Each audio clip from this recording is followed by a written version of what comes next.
Eu vou ler aqui nessa tradução, que é uma tradução corrigida, mas se tiver mais duas diferentes, eu gostaria que lesse também, por favor. Até já apareceu uma ali, pode deixar a NVI ali, e aí se alguém tiver outras que não sejam NVI, pode ler também. A minha diz assim, 22, 29. Viste a um homem diligente na sua obra? Perante reis será posto, não será posto perante os de baixa sorte. Agora, o da NVI que está ali aparecendo, né? Você já observou alguém habilidoso em seu trabalho?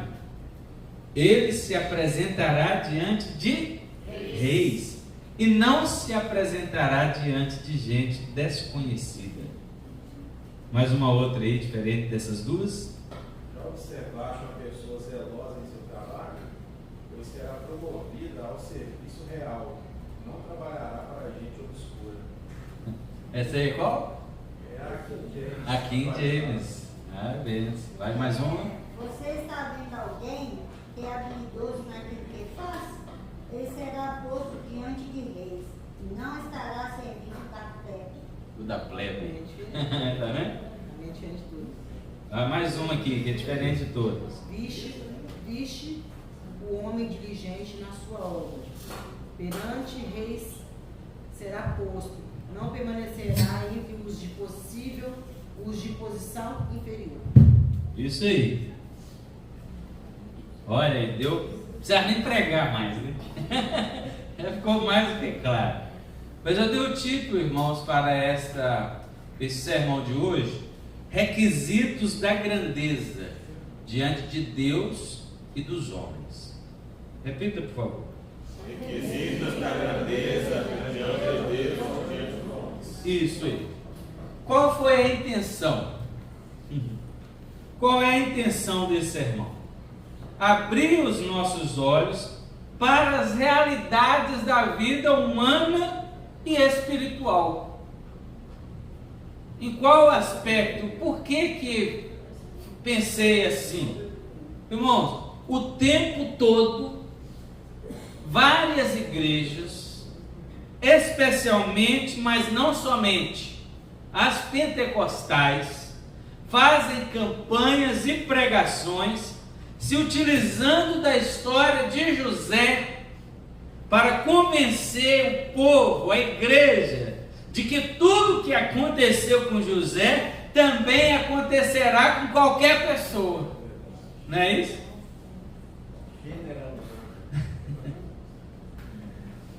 Nem sempre a gente tem uma resposta de pronto assim para dar, mas eu diria que hoje eu tenho essa resposta. Amém, Jesus. Para a glória de Deus. E eu vou dar essa resposta aqui. Quem sabe, eu vou aqui brincar com os irmãos. Quem sabe alguma vez na vida você já tenha sido tentado a fazer uma campanha dessa. Ou quem sabe, desejado que o resultado que ocorreu com José também ocorresse com você. Então essa semana mesmo, né, desde o fim da semana, né, porque outros pregadores vieram aqui na sexta, no sábado, no domingo, mas a gente fica preocupado, na semana que vem sou eu. O que eu vou falar? Mas desde aí eu acho que um deles citou até a vida de José aqui, mas eu estava com isso mais ou menos em mente. E aí eu falei, então orando ao Senhor, é isso mesmo, né? Vamos aqui ver. Então o que acontece? Essa semana eu comecei a pensar, porque Deus não faz com todo mundo o mesmo que fez com José. Por que Ele não faz com todo mundo o mesmo que Ele fez com José? E por que Ele faz com alguns o mesmo que Ele fez com José? Lógico, dentro do âmbito de relacionamento e atuação da pessoa. Não precisa ser colocado perante um reino, perante um país inteiro. Mas Deus pode fazer com um ou com outro dependendo da capacidade e do propósito de Deus no âmbito que aquela pessoa vive. A primeira coisa, nós vamos falar aqui, nós estamos dizendo, olha, requisitos da grandeza diante de Deus e dos homens. A primeira coisa, aprenda habilidades. Esse é um requisito. Esse é o primeiro requisito que eu quero colocar aqui, porque como qualquer pessoa, José não nasceu sabendo. Mas à medida em que ia crescendo, ele era ensinado dentro da sua casa a fazer tarefas. Ele tinha que fazer tarefas na sua casa.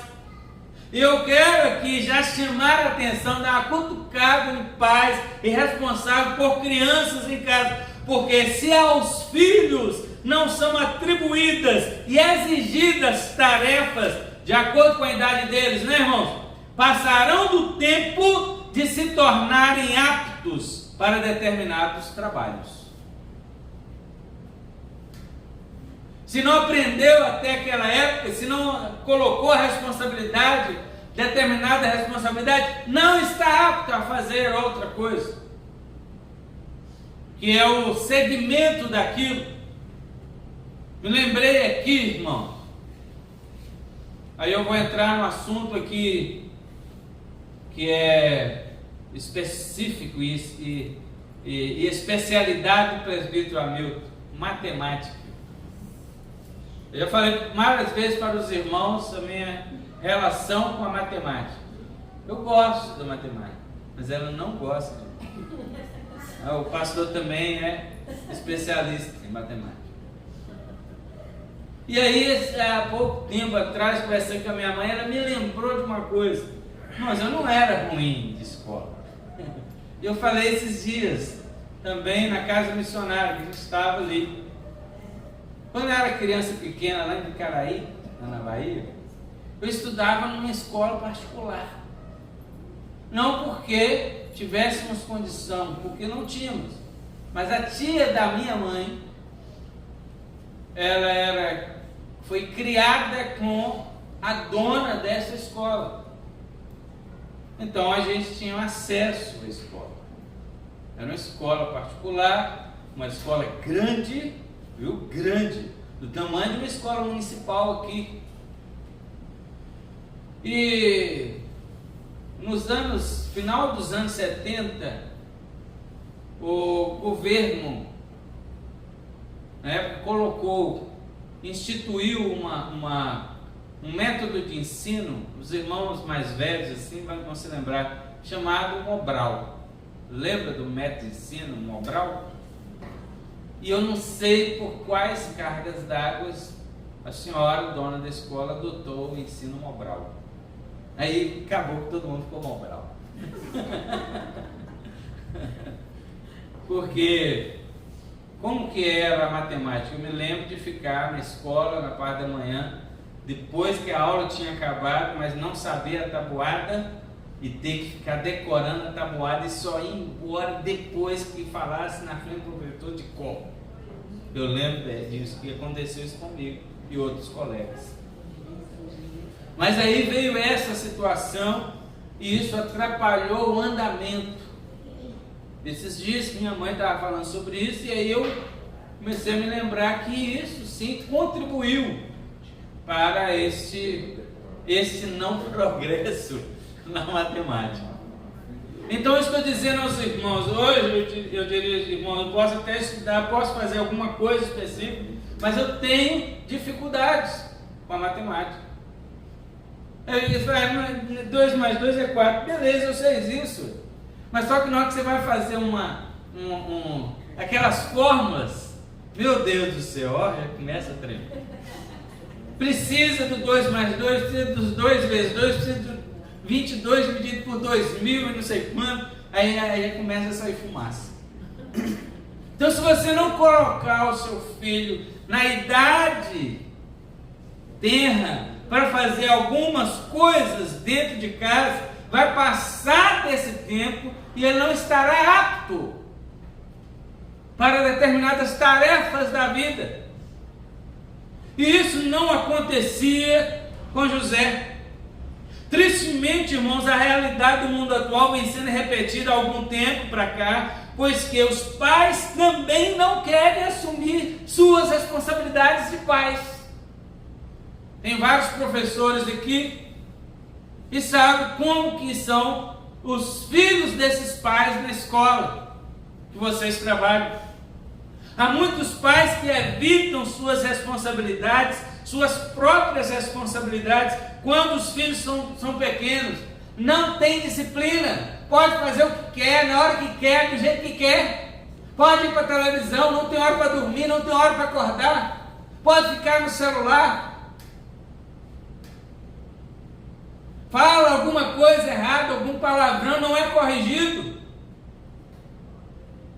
De vez em quando fala, quando é pequeno e fala alguma coisa errada, ri, porque é bonitinho. Então não tem disciplina, isso é falta de amor, viu? Falta de amor e compreensão, porque você está criando um monstro que depois pode te engolir. Apenas mandam, não tem ensino, não tem incentivo às habilidades, para aprender habilidades, apenas manda fazer alguma coisa, mas para quê? Para ficar livre de fazer. Não pense em capacitar as crianças. Pense, faz aquilo lá para mim, porque não quer fazer.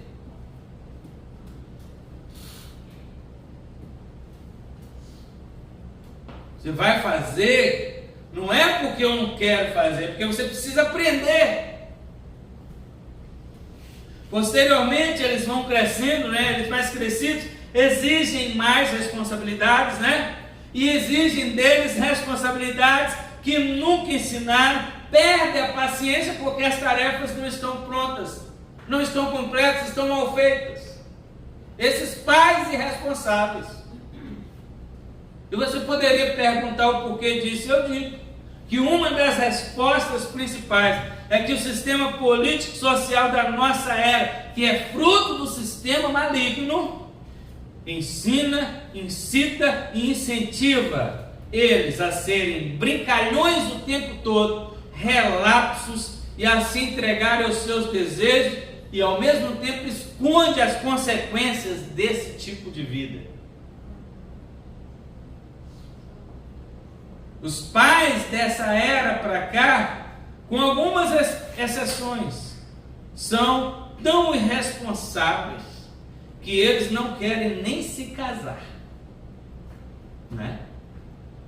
Ter filhos, sim, por um descuido, é isso que eles falam. Teve filhos por descuido. Nunca fala que teve filhos no pecado, na prostituição, mas teve filhos por descuido, né? E não querem se casar. Tem os filhos que ficam por aí, ao Deus dará esses filhos. Uma hora está com a mãe, outra hora com o pai, outra hora com a avó, depois vai para lá, vem para cá, pois esse pai, essa mãe ou essa mãe não aprendeu responsabilidades e quer continuar sendo responsável, apenas pensando em si mesmos, em como curtir a vida e achando que os filhos são um peso. Eles não falam isso, mas eles acham que os filhos são um peso. Já presenciei várias coisas na rua. E já falei algumas delas aqui para os irmãos. Vindo para a igreja um dia, a pé, aí eu balançando o carrinho, cresce, que minha mãe, cresce meu filho, que sua mãe está doida para ir para Gandá, ainda falou assim. Essa foi a expressão. Está vendo? Então os filhos são um peso. Não falam assim, mas acham que são um peso. O ciclo dessa insanidade continuará, pois a geração produz isso à próxima geração. Irmãos, com todos os problemas que a família de Jacó pudesse ter e tinha, como todas as famílias têm, o texto diz, a gente vai lá para o texto agora, tá? Esse aí foi só um texto básico. Gênesis, capítulo 37, que é onde começa a história de José, o ciclo, né, de José. Com todos os problemas que essa família tinha, o texto diz que José ajudava no trabalho da casa. Olha o verso 2. Pode ler, por favor. Estas são as gerações de Jacó. Sendo José, de 17 anos, apacentava as ovelhas com seus irmãos. Tá vendo? Aí tá bom, obrigado. Tá vendo? Ele ajudava no pastoreio do rebanho de seu pai. Ele não era um filho que ficava lá, dentro de casa, lá. Ah, meu filho, o pai gostava demais dele, os irmãos sabem disso. Era até o preferido. Que isso causou um problema sério. Mas não tinha vez não. É o preferido, mas tem que ir lá, tem que trabalhar, tem que fazer a obrigação, tem que ter responsabilidade, tem a tarefa, tem um dever. E ele ia, irmão, ele ia. O capítulo 37, verso 13 diz que ele era obediente ao seu pai. Lê aí, por favor. Então Israel perguntou a José: não apacente teus irmãos nossos rebanhos em Siquém? Vem, vou enviar-te a eles. E eles prontamente respondeu: eis-me aqui. Aleluia, tá vendo aí? Esses dias nós estávamos falando na escola bíblica, né? Como é que os meninos estão fazendo? Filho, olha o negócio aqui.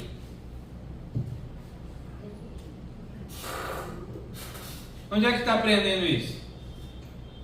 Filho, faz isso aqui. Ah, só tem eu nessa casa.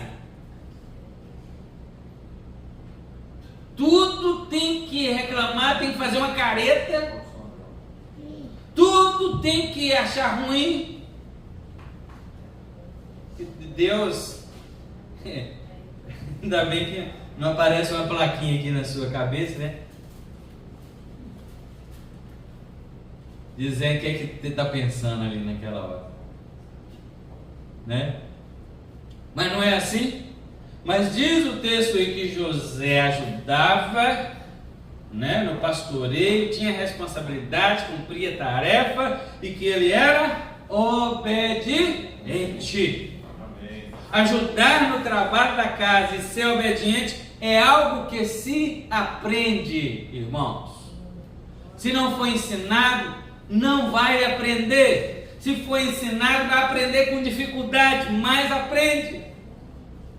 Se você não colocar para fazer e não ensinar como faz, não vai aprender. Se você ficar fazendo e concordando com as piadinhas desse mundo, irmã, principalmente irmã, eu vou falar aqui, repetindo ela em casa, é o que eles irão aprender. Se na sua concepção e na sua boca, irmã, você é escrava da casa, o que seus filhos vão aprender? Não é isso que o pessoal fala? Eu sou escrava. O que seus filhos vão aprender? Que casa limpa e arrumada é se escravos fizerem o trabalho. E já que eles não são, não precisam fazer nada. Se o pai vai fazer algum serviço de homem, de macho, que às vezes a mulher não consegue fazer, por exemplo, instalar um chuveiro. Não que uma mulher não possa, mas é melhor um homem fazer isso, ou qualquer outro tipo de serviço que demanda assim, né, uma força mais masculina, mas não leva o seu filho junto a ajudar em alguma coisa, ele fica só lá na TV, comendo chips no celular. Que mensagem você está passando para ele? Que ele não precisa fazer nada, pois sempre tem alguém que pode resolver as coisas, e ele mesmo não vai saber fazer nada. Uma vez eu estava no estabelecimento falando que estava tendo um problema com o chuveiro aqui, e fiz isso, aconteceu tal, e depois descobri um cara desse tamanho, irmão, um grupo de homens, desse tamanho, assim, umas 5 pessoas. Não, cara, eu acho, falando assim, não, cara, eu acho o máximo isso, eu não sei fazer nada. Eu acho o máximo. Então você pegou o chuveiro, você abriu, é mesmo. Olha só, irmãos. Aí eu descobri que era o fio, não sei o que, eu peguei, troquei o fio, conseguiu consertar, funcionou. E, nossa,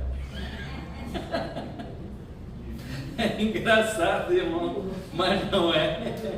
É engraçado, mas não é. Por quê? Não teve um pai que botou ele para fazer.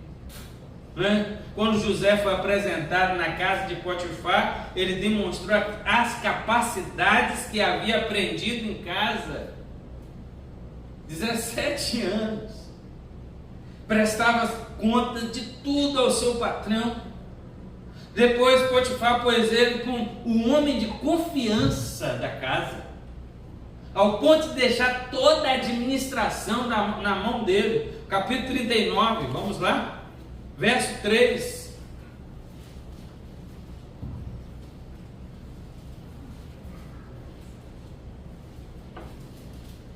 Vamos rápido.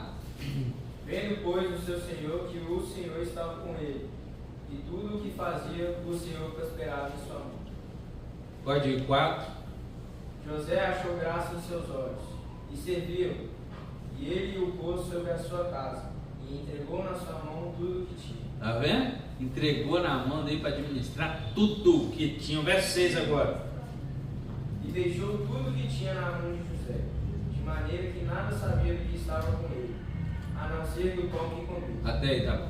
Tá vendo, hein? O rapazinho se tornou o homem de confiança, o rapaz de confiança do patrão. Porque aquilo que ele aprendeu em casa, a obediência, a submissão, a fazer uma tarefa, a cumprir uma responsabilidade, ele estava agora colocando em prática. Então, aprenda habilidades e procure se capacitar. Eu sei que tem muita gente mais velha aqui, que agora já está aposentado, beleza, mas não custa nada, irmão, aprender mais alguma coisinha. Mas é mais para os novos mesmo, seus filhos, seus netos. Um curso lá para se capacitar. Invista no futuro dos seus filhos. Invista nas capacidades, isso serve para a obra de Deus também. Não importa, é um curso bíblico, é um curso, um intensivo, é um curso de aprender alguma coisa, um inglês, uma música, um curso técnico, uma escola melhor. Não vou gastar dinheiro com isso, irmão. Presta atenção no que está fazendo com o futuro da sua família. Essa é a primeira coisa, aprenda habilidades. Segundo, seja um crente temente a Deus. Esse é o outro requisito que eu coloquei aqui. José não negociou o seu relacionamento com Deus. Amém? Amém. De vez em quando vocês falam amém. Embora ele tivesse passado por muitas situações, nós não vamos contar o caso aqui, todo mundo conhece a história, como ele foi parar lá. Algumas situações drásticas, o modo de Deus tratá-lo e o próprio relacionamento dele para com Deus não sofreram alteração. Olha o verso 2 aí, do capítulo 39, o verso 2 agora diz o quê? O Senhor era com José, que veio a ser homem próspero. Tá bom aí, o Senhor era com José. E aqui está o segredo do sucesso, irmãos. Você quer ter sucesso? Que o Senhor seja com você. Amém. Mas para o Senhor ser com você, você tem que ser com o Senhor. Tem gente que dá pausa da igreja, tira férias da oração, para voluntariamente ter comunhão com os demais santos, se exclui do ambiente espiritual, se exclui dos meios de graça e ainda insiste que está em plena comunhão com Deus. E faz aquela cara assim e aparece e vê assim, uma auréola. Eu não sei qual Deus, mas a contradição está aí. Se você se afastar de propósito das coisas espirituais, ao mesmo tempo em que se ocupa apenas dos afazeres e preocupações desta vida, como pode estar em plena comunhão com Deus? Como? Já é difícil manter comunhão com Deus, mesmo envolvido num ambiente espiritual. E se você se afastar desse ambiente de propósito? Tem 2 versículos que eu quero ler sobre isso. Sofonias 1, verso 6, e 2º livro das Crônicas 15, verso 2. Primeiro de Sofonias.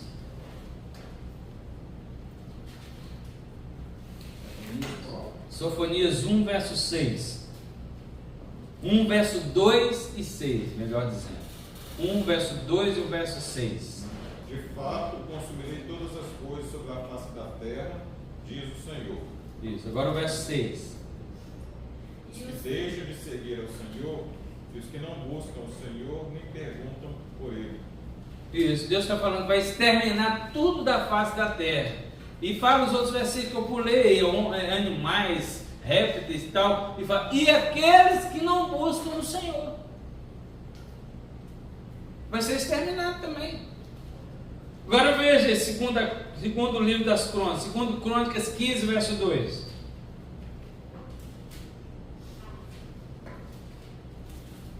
Corrida dele.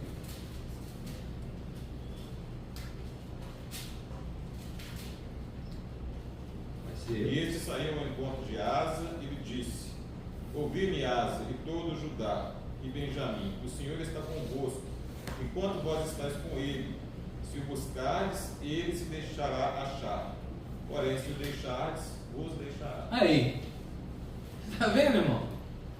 Ouvi-me, Asa. Quem era Asa? Não é Asa, não, é o rei de Israel que tinha esse nome, o rei de Judá que tinha esse nome. O profeta foi até ele e falou: ouvi você, que é representante do povo, e viu o povo aí de Judá, que eram 2 tribos, Benjamim e Judá. O reino de Judá ficou com 2 tribos, Benjamim e Judá. Ouvimos você, que é rei dessas 2 tribos aí. Se o Senhor está com você, enquanto você estiver com ele. Se afastar dele, ele se afastará de você. Está vendo, irmãos? Comunhão com Deus. É difícil ter comunhão com Deus nesse mundo, é sim. Mas se você não tem, se você não procura seguir em cadeias, não eliminar, né, não cortar esses elos, essa corrente, né, melhor dizer, e ficar cortando na corrente esses elos que levam a comunhão, que mantém a comunhão, como que vai fazer? Vai ser mais difícil.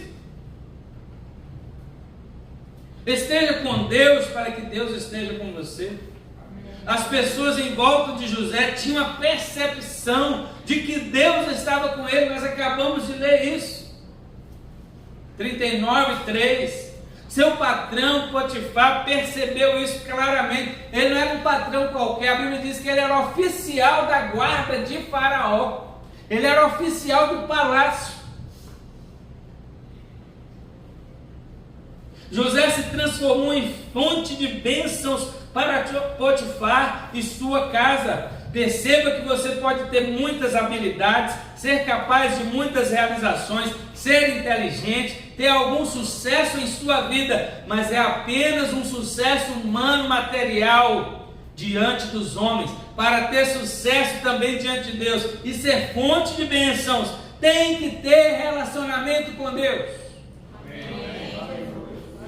Aí você vai estar completo. Aí aqui James diz assim: o Senhor Deus amparava José e o abençoava em tudo o que realizava. O Senhor Deus amparava, porque o versículo anterior falava que o Senhor estava com ele. Então ele tinha habilidade, sim, mas o Senhor estava com ele e o Senhor abençoava em tudo. E nós sabemos que o Senhor está com alguém se esse alguém também estiver com o Senhor, conforme nós falamos. Agora, se o seu relacionamento com o Senhor for um mau relacionamento, você não terá sucesso sólido e duradouro. Grandes homens de sucesso, vamos falar do mundo aí, existem, não é? Existem. A maioria dos grandes homens de sucesso, a esmagadora maioria, não são cristãos, mas são homens de sucesso neste mundo. Mas sem Deus, eles não têm Deus, estão aí tendo sucesso neste mundo. É uma prova. Podem até começar com uma boa ética, mas daí a pouco entra uma corrupção aqui, um suborno ali, um valor desviado aqui, uma chantagem ali, e assim são os homens deste mundo, mas não os homens de Deus. Amém. Viu? O Senhor está contigo, então você não precisa nada disso. Se você reclama sempre do seu patrão, como você pode ser uma fonte de bênção? Me diga. Se você acha ruim, o meu patrão está só ficando rico e eu estou ajudando ele a ficar mais rico, como você vai ser uma fonte de bênção? Pensar essas coisas fará você achar que pode boicotar o serviço de alguma forma. Então, Deus não vai estar contigo nesse negócio. Quer ser fonte de bênção ou ser mais um qualquer? Seu patrão provavelmente não é cristão. Você espera que ele seja certinho em tudo? Nem você sendo cristão é. Quanto mais ele. Então pare de falar mal e sirva ao Senhor, para que você seja fonte de bênção onde você estiver, irmão. Também não seja criança espiritual, tá? Achando que o significado de ser fonte de bênção é que sempre tudo vai ser mil maravilhas. Não, não, não. Você está com o Senhor e o Senhor está contigo. Pode ser, olha aí, paradoxalmente, olha isso aí, a chave das suas aflições. Ah, com José foi tudo bem. Foi? Você não está lembrando de nada então, né? Está lembrando de nada. Ter esse relacionamento certo com Deus levou José a uma prova moral em algo que talvez ele não esperava. A investida da esposa do patrão em cima dele. Todos nós conhecemos essa história, não precisa repetir aqui. Mas o peso das palavras dele vai ecoar até o fim nos ouvidos de todos, especialmente dos adúlteros. 39:9, o que ele responde para a mulher?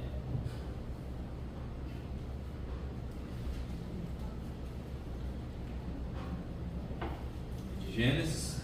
Ele mesmo não exerce nesta casa mais autoridade do que eu, porquanto nada me negou, a não ser a senhora, pois é a esposa dele.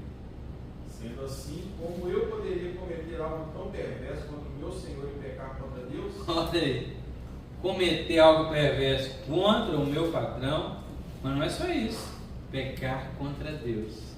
Ele tinha um relacionamento com Deus. No dizer de hoje, ele era um crente, fiel a Deus. Nós já sabemos como o mundo e a vida desse mundo é. Isso para esse mundo aí é a coisa mais normal que tem e é vista como uma coisa vantajosa, né? Mas você vai ter tudo. Eu vi pessoas de igreja, jovens, conversar comigo de outras igrejas, é claro, mas daqui não ia falar com um pastor aí. Falar, não, mas é isso. Vai ter as vantagens, vai ter uma porta aberta. Isso é uma coisa normal para o mundo e alguns que estão na igreja. Mas e para nós, o povo de Deus? Qual é a nossa cosmovisão? Temos discernimento que há uma diferença entre o povo de Deus e o povo do mundo? Se José tivesse se deixado levar pela sedução dessa senhora, ele estaria pronto para o que Deus tinha para ele. Assim temos de aprender, irmãos. Se algumas coisas que desejamos ou achamos que que nos foram prometidas, achamos que nos foram, tem gente que acha que Deus prometeu, né? Acha. Deus não prometeu nada, mas tem coisa que quem sabe Deus prometeu, né? Desejamos ou achamos que nos foram prometidas, nunca vieram. Será que é porque não temos sido fiéis? Arrependimento é importante, mas junto com mudança de mentalidade. Olha aí a cosmovisão que eu estou falando. Senão não tem valor nenhum. Arrependimento sem mudança de mente não tem valor nenhum.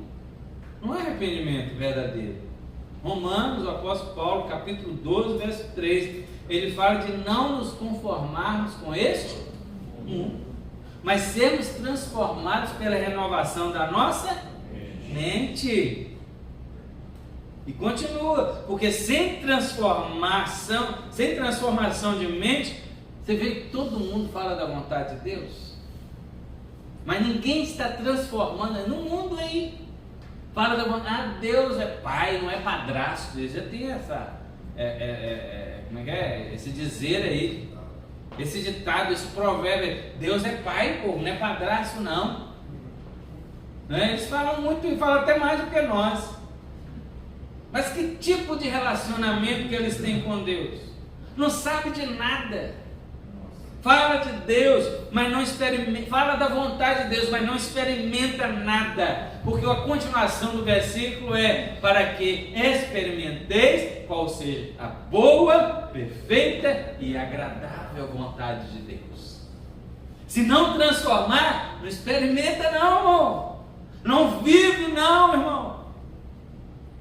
Numa sociedade que ensina e prega libertinagem, devemos tapar os ouvidos, e não só os ouvidos espirituais, tá? Esses aqui mesmo. Se não quebramos nosso relacionamento com Deus e não teremos a bênção do Senhor, nem seremos fonte de bênção para ninguém. Que Deus nos ajude e tenha misericórdia. Não é fácil. Quem está lá o dia inteiro trabalhando no meio desse povo aí, né? Estudando. E por isso que eu faço, tem que tomar cuidado com esse negócio, ó. O que é isso aqui, ó?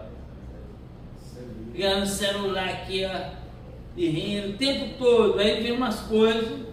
Tem umas coisas interessantes, irmão. Vou dizer que não é não. Tem umas coisas sedutoras. Todo mundo aqui é homem e mulher, ser humano. O mundo tem coisas que atraem. Vamos tirar a máscara. E uma coisa puxa a outra. Passarinhos, belas flores querem me encantar. Talvez você e eu, agora estamos quase 100 anos, né? Não tenhamos mais tanto coisas como tínhamos antigamente. Os mais novos estão na flor da pele, né? Os desejos. Mas não significa que não tenha alguma coisa. Esses dias na escola bíblica a gente estava falando que o irmão perguntou aqui: o pastor, é cortar mesmo? Jesus fala de cortar, né? A mão, tirar o olho, arrancar o braço. É isso mesmo? Não, irmão, não é. Nós falamos aqui, né? Por quê? Porque se a pessoa tirar o olho, mas a mente dela ainda é impura. Se a pessoa arrancar a perna, a mente dela, o coração dela é impuro. Jesus disse em Mateus capítulo 15, é de dentro que procede a maldade. Não é isso aqui é só as maneiras que te levam, que faz, que pega, que anda, que fala. O mudo não é pecador? Um aleijado não é pecador? Um cego não é pecador? Sim, porque está tudo aqui dentro do coração do homem que procedem essas coisas. Então, meus irmãos, que o Senhor tenha misericórdia de nós para sermos fonte de bênção, guardarmos o nosso coração, em nome do Senhor Jesus. A última coisa, então a primeira foi aprenda habilidades. Segundo foi, seja temente, seja crente temente a Deus. A terceira, seja correto e honesto. Eu estou, esses meses como pastor, eu trabalhei em vários lugares, não todos, né? Mas eu nunca vi um homem como o pastor Alvimar. Correto com as coisas dele. Não estou dizendo que ele é perfeito, mas ele é correto, ele é justo. Ele é sério com as coisas dele. Ele é sério, ele cuida das coisas para que tudo esteja bem naquilo que está ao alcance dele. Eu sei que outros irmãos assim são assim também, mas estou dando um exemplo de uma pessoa que eu estou ali perto e que eu admiro. Viu, pastor? Aproveitando para falar publicamente. Eu admiro e fico tentando aprender. Porque não é assim que o mundo vive. Não é assim. O mundo vive na falcatrua. O mundo vive na mentira, ocultando coisas para tentar levar vantagem. Então seja correto e honesto. Para ser correto e honesto com os outros, você precisa ser correto e honesto consigo mesmo.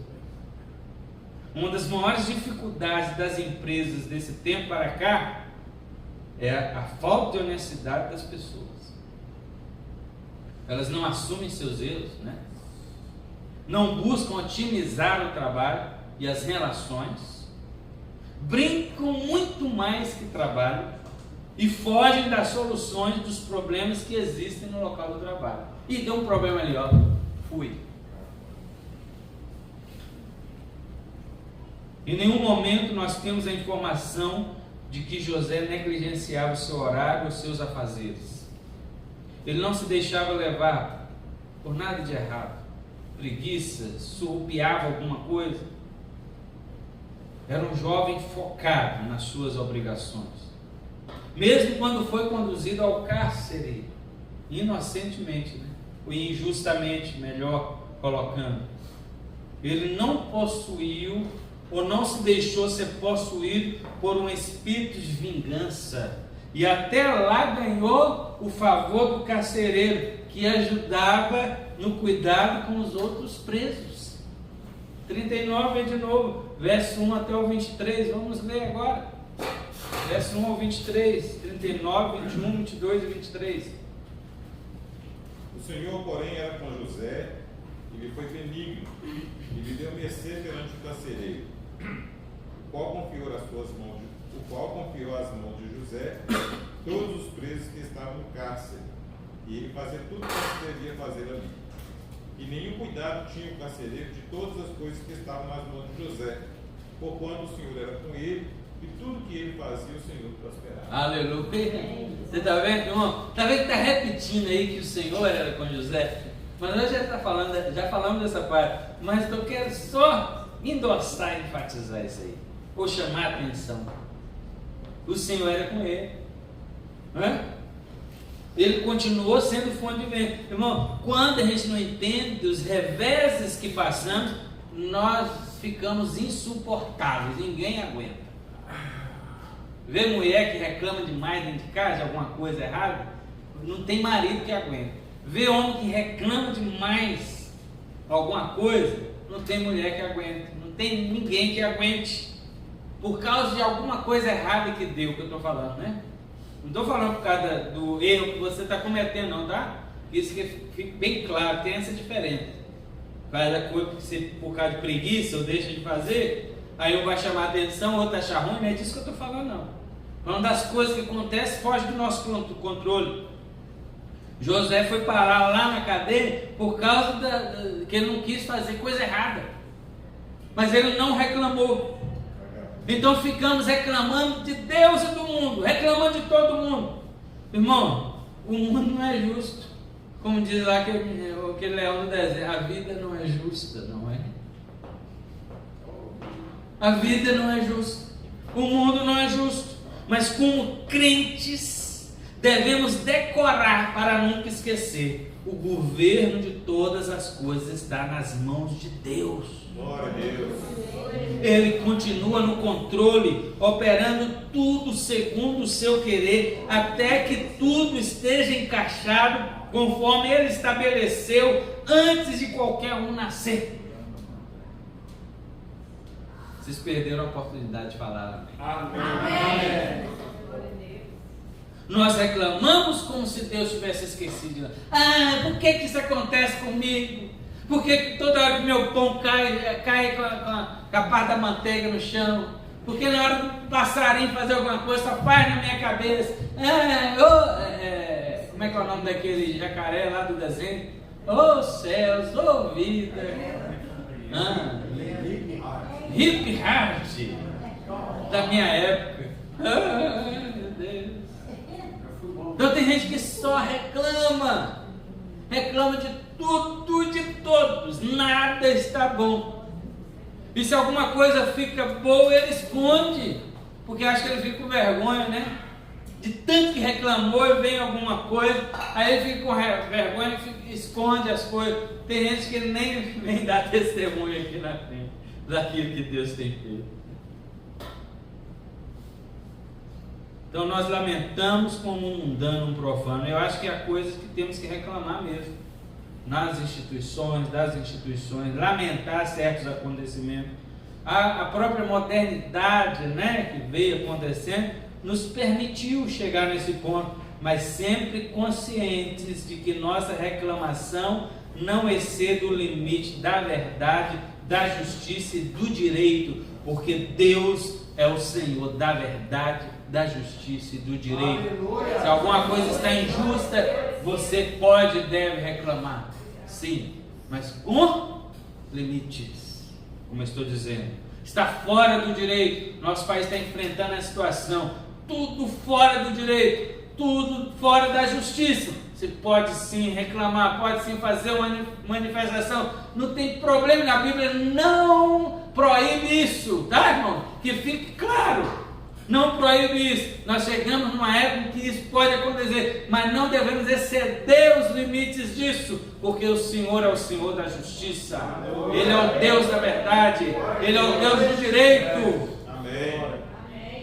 E aonde tem direito, justiça e verdade, são expressões de Deus na vida humana.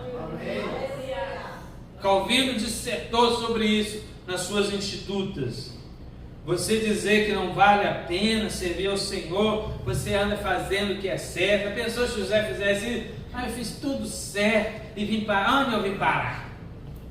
Aí fica crente falando isso. Está adiantando eu fazer o quê? Está adiantando eu ficar fazendo certo? Está adiantando eu fazer as coisas? Irmãos, é um absurdo um crente falar isso. Eu não gosto de falar essa palavra absurdo, porque ela ficou tão comum que nem parece mais que é absurdo. Mas estou falando hoje porque eu quase nem me lembro quando eu falo isso. É um absurdo um crente ficar reclamando que está fazendo as coisas certas e as coisas só dão errado. Isso é um absurdo espiritual. Nós pregamos uns meses atrás, no ano passado, retrasado, né? Caiu no YouTube pregação, o livro inteiro de Malaquias, e lá no capítulo 3, versos 14 e 15, consta essa reclamação do povo. Essa mesma reclamação não está adiantando. O Salmo 73 tem essa reclamação. Asaf, que escreveu esse salmo: estou tendo inveja dos ímpios porque eu estou fazendo tudo certo e eles que prosperam. Irmão, presta atenção. Por que essa reclamação? Porque você está errando na sua avaliação das coisas. Por um erro de avaliação, avaliando as coisas deste mundo lá em cima, como se elas fossem tudo na vida. É por isso que você está reclamando. Está avaliando errado. Eu vejo poucos brigando assim pelas coisas de Deus. Porque nós estamos avaliando as coisas de Deus cá embaixo e as coisas do mundo lá em cima. Eu lembro quando eu era jovem, a gente orava, né? Daqui da minha, mais uma ali, que é da mesma época. Nós orávamos com frequência, com fervor, a gente insistia com Deus, a gente quase exigia de Deus. Lembra? Uma maneira de falar, dons espirituais, Senhor, eu quero tal dom. Os mais antigos aqui dessa época lembram disso, a gente exigia de Deus praticamente: Senhor, eu quero dons espirituais, eu quero esse dom, eu quero aquele, eu quero aquilo, eu quero, para servir melhor na obra do Senhor. Era assim que a gente fazia. Queríamos santidade, queríamos tudo que viesse, que fosse de Deus. Atualmente não brigamos nada com Deus para sermos abençoados com coisas espirituais, mas ao mesmo tempo não abrimos mão de nada desse mundo. E achamos ruim que Deus não está abençoando, Deus não está dando, Deus está demorando. Isso que é um absurdo. Erro de avaliação. José continuou sendo correto e honesto. Por quê? Porque sabia avaliar corretamente o valor das coisas e o valor da presença de Deus na sua vida. Agora sim, ele estava pronto para o cumprimento daqueles sonhos que ele tinha tido há 20 anos atrás, quando era um adolescente, 15, 16, 17 anos. Lembra? Ele não sabia o significado daqueles sonhos. Tudo indicava que aqueles sonhos não se cumpririam. Ele estava numa prisão.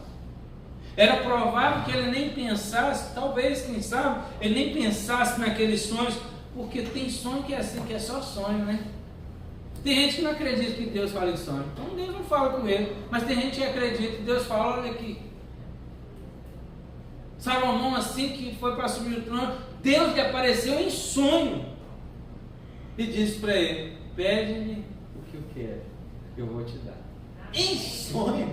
Deus apareceu para ele de outra jeito, foi em sonho. Mas independentemente de qualquer coisa, ele continuou sendo o que era. Passou pelos testes psicológicos, espirituais e morais e tirou boas notas. Foi apresentado ao faraó, saiu dali depois de 2 anos. Foi apresentado a faraó, e esta apresentação ele saiu de lá sendo o segundo do Egito. Depois de faraó, era ele que mandava. Aleluia! Glória a Deus! Potifar, que lhe mandou para a prisão, era oficial do faraó. Estava lá vendo tudo isso. José agora era autoridade sobre Potifar. A Bíblia não vai entrar nesse método, mas ele não era o oficial?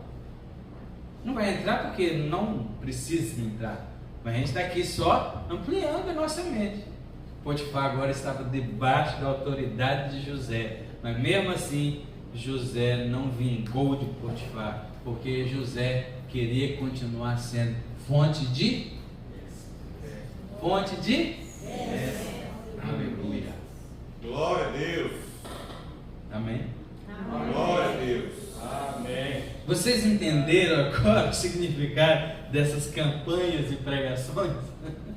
Eu falei no começo, elas não levam a lugar nenhum.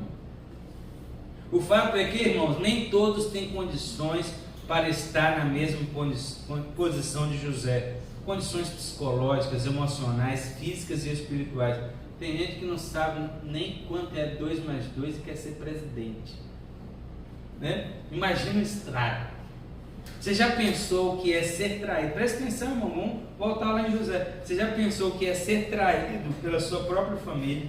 Ser obrigado a viver longe de quem você ama, como um escravo, sozinho e desprezado? Você já pensou nisso? Ser levado à força para um lugar que você não conhece ninguém. O que foi que aconteceu com ele? Por um tempo, o que aconteceu no começo? Sei lá, né? Ele era um menino, 17 anos, ficava chorando no canto lá de noite, na hora de dormir. Não sei, a Bíblia não diz isso não, a gente que está aqui, imaginando. A lembrança da casa, lembrando do seu pai, a comida era diferente. E comida é um negócio que faz diferença, né, irmão? E comer uma comida ruim não é bom, não. Mas comer uma comida boa, né? Vocês iam comer uma feijoada, que é boa, viu? As lembranças da casa, dos mimos, dos afazeres, ainda estavam sobre ele. Não é todo mundo que suporta isso, não, irmão.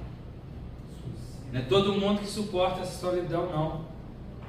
Então paremos de desejar coisas impossíveis. Tá? Impossível para você. É sim, porque não é para você. Dê glória a Deus pelo que Deus tem feito na sua vida. E Ele vai fazer, Ele vai continuar fazendo. mas não queira ser aquilo que você não tem condição de ser. Haja direito, com honestidade em qualquer lugar. Guarde sua boca. Abra ela para ser voz de Deus, assim como José era.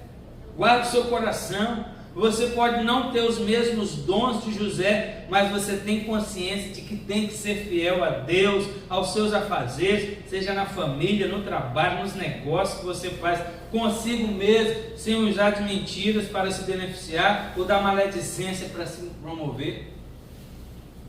Pois bem, todos esses requisitos combinados fizeram com que o sonho que Deus havia dado a ele quando jovem se tornasse realidade. Tá vendo? Não é uma coisa só. Caso você esteja pensando que será grande como José, precisa aprender a ser obediente, a ser submisso, a humilhação e a humildade, a honestidade e o temor a Deus. Amém. É Deus quem faz o homem prosperar. A prosperidade, chega até você vinda da parte de Deus. Seja sábio, correto, não faça asneiras com seu dinheiro, não compre tudo que vê, tudo que deseja, tudo que quer. Vou ter que ter aquilo. Que é isso, irmão? Para com isso. Faz uma poupança, seja fiel a Deus também. Já foi falado aqui. Não tem inveja dos outros, como aconteceu com Asaf, que confessa isso. A gente não tem coragem de confessar certos pecados, não, né? Mas Asaf teve aí no verso 2, né, do Salmo 73, eu tive inveja dos ímpios. Tá vendo? Não se preocupe, né? Vamos ver. Não, seja fiel a Deus, não tenha inveja dos outros. Você não sabe como a pessoa adquiriu o que ela tem. Nem se preocupe pelos outros que adquiriram o que tem indevidamente. O último verso do Salmo 23, eu já falei isso aqui, agora quero colocar na mensagem, né, para a gente terminar aqui na conclusão agora. O último verso do Salmo 23, como é que é? Certamente que a bondade e a misericórdia me seguirão. Quantos dias? Quantos dias? A misericórdia e a bondade vai te seguir. Não é você que vai atrás dela, ela que vai atrás de você. Elas seguirão o povo de Deus todos os dias da vida sua. Então não ande atrás disso. Aí tenho que ser rico. Eu tenho. Você tem que trabalhar. Você tem que ser direito com suas coisas. Você tem que ser correto. Paulo disse lá para Timóteo falar com os Tessalonicenses, né? Para falar lá na igreja lá, quem não quiser trabalhar, que não coma. Paulo mandou falar isso lá na igreja de Tessalônica, na região de Tessalônica, várias igrejas. Então você tem que trabalhar, ser honesto, ser direito, ser correto, ter temor de Deus. Aí você vai ver se você não prospera. Prospera que a mão do Senhor, a mão bondosa do Senhor está. Certamente que a bondade e a misericórdia te seguirão. Amém. E não um dia só não, todo dia. Vai te seguindo. Viu? O Senhor não o desamparará. Mas também não se afaste da casa de Deus. Comecei a trabalhar demais e não está dando para ele. Você quer que Deus tire o emprego? É isso? Não estou entendendo, irmão. Não estou entendendo. Não é? Não, irmão. Eu sei que tem dia que não tem como. Tem hora que não tem como. Você tem seu projeto lá. Mas você tem a consciência também dos seus dias, né? Na presença de Deus, na casa de Deus. E esse é o problema de hoje. Quanto mais prosperidade, está tendo mais afastamento da casa de Deus. Quanto mais condições, mais lazer, menos culto. Quanto mais investimento material, menos investimento espiritual. Mais tempo para ir para lá e para cá, vir e vir, menos tempo para a casa de Deus, para as coisas de Deus, para o reino de Deus. O fim da vida de José, irmão, não foi um fim trágico, mas um fim glorioso em todos os sentidos. Perdoou seus irmãos, deu lugar para eles morarem, né? Deu assistência a eles, aos descendentes deles. Mesmo depois da morte, eles ficaram amparados, né? Anos depois que surgiu lá outro rei, que outra coisa. Isso é uma coisa histórica aí que eu não vou falar agora. Não dá para a gente falar agora. Abençoava eles constantemente, vivia em oração. Foi uma bênção para a nação estrangeira, porque ele não era egípcio, mas foi morar lá no Egito e salvou o Egito. Amém. Por que salvou o Egito? Pelo propósito eterno de Deus, de que o povo ia habitar no Egito. Então o Egito tinha que ser salvo, porque o povo de Deus ia para lá depois. Tá bom? Deus tinha falado isso com quem? Com um bisavô dele, Abraão.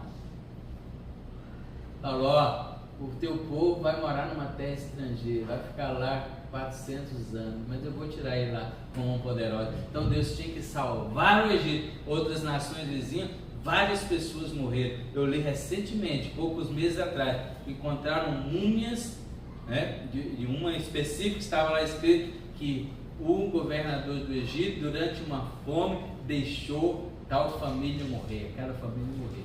Mas foi Deus. Deus tinha que salvar o Egito, porque o povo dele ia habitar lá. Falam graças a Deus. Graças a Deus. Viu? Sendo colocado entre os grandes por causa da sua diligência, José foi uma fonte de bênção por toda a sua vida. Então, amado, você pode não chegar na mesma proporção visível de José, mas à medida da capacidade e habilidade que você adquiriu, junto com o temor e o compromisso com Deus, será o suficiente para viver como um vencedor na sua área de atuação. Amém? Amém. Entendido?